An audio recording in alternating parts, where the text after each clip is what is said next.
What's going on, everyone? Welcome back to the channel. My name is Anthony. Today I'm going to take you behind the lens. The event that I'm showing you today is the Creator Spotlight Series. It was at the Bronx Brewery. This event was hosted by Tulio, Azilla, and Showtime Millinati. It was an event showcasing talented musical artists from Brooklyn, Bronx, Manhattan, Queens, all over New York. And I was there to capture the event as a photographer. I just want to talk about that process, what it's like to capture an event like this, show you some clips and the gear that I use during this time. So for this event, I decided to go with my dual camera strap made by Coro. I believe I'm saying that right, C-O-I-R-O.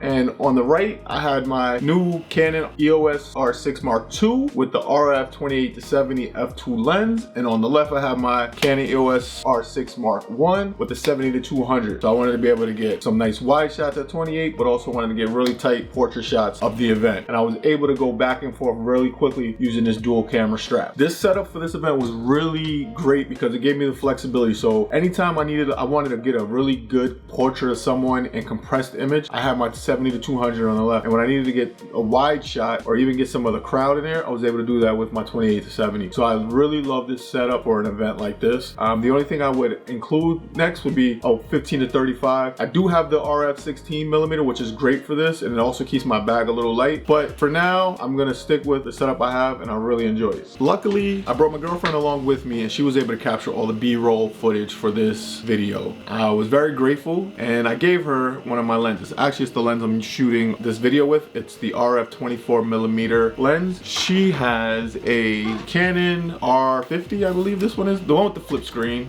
She had the R50. So I set up everything for her and just told her to just kind of like follow me, but not follow me. Go stand on the opposite side, try to capture moments of the crowd, capture moments of the performers. And I'm very grateful because she did a very good job and I appreciate it. And this was her first time using her new camera that she got this holiday season. So I definitely recommend if anyone's looking for a small camera body. She is 5 foot tall, 115 pounds. She's tiny, small hands, and this fits her hands very well. This is my OG Canon R6, so it's a big difference. So I wouldn't want to give her this. This works perfectly for her, and she was able to capture some great video for me that you're gonna see in this video. All right, so one thing that I really enjoy about photography is capturing the energy of an event. So this Creator Spotlight Series wasn't just about the musical performances, but it was about the energy of the people. That's what I enjoy most about photography. So when I'm looking for moments in the crowd, I'm looking for people, you know, hugging, smiling, just those little small interactions that you have to be present and really look out for. Those are what make photography most enjoyable for me, and that's what I loved about this event, because we had those moments. Also, wanted to make sure that I was able to capture, you know, the energy and the vibe of the space. This is at a brewery, and they did a really good job setting up a stage indoors using pallets. So I wanted to show that because there may be times in the future where they may want to use some of these images to help promote and get business for them.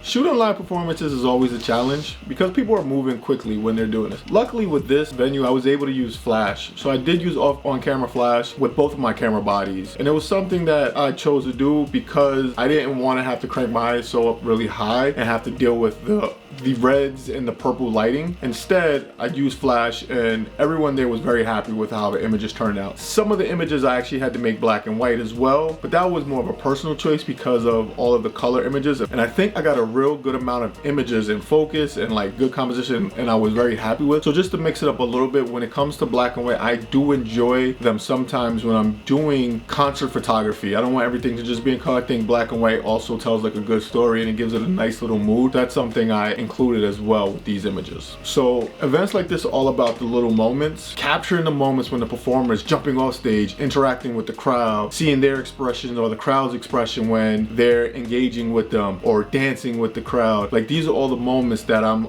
moving around. I'm not staying stationary. So the stage was against the wall, but I had a lot of space to move to the left, get on stage, move to the right of the stage, get behind the crowd to get some shots, get right up in front of the stage to get some shots. So just constantly moving around and not staying stagnant is really one of the biggest things that allows me to get the pictures that I'm very happy with and allows me to get some good images Also, as a photographer, you really have to be in tune of everything that's going on and around you. The people that are there may not notice those little things, but those little moments are something that's going to give you your best images. So you have to really pay attention. You have to anticipate. You have to really, if you watch, if you're an anime fan, watch One Piece. It's called Observation Haki, where you can see into the future a little bit. So you have to kind of like anticipate those kind of moments. That's something that's very crucial and allows me to get some good images.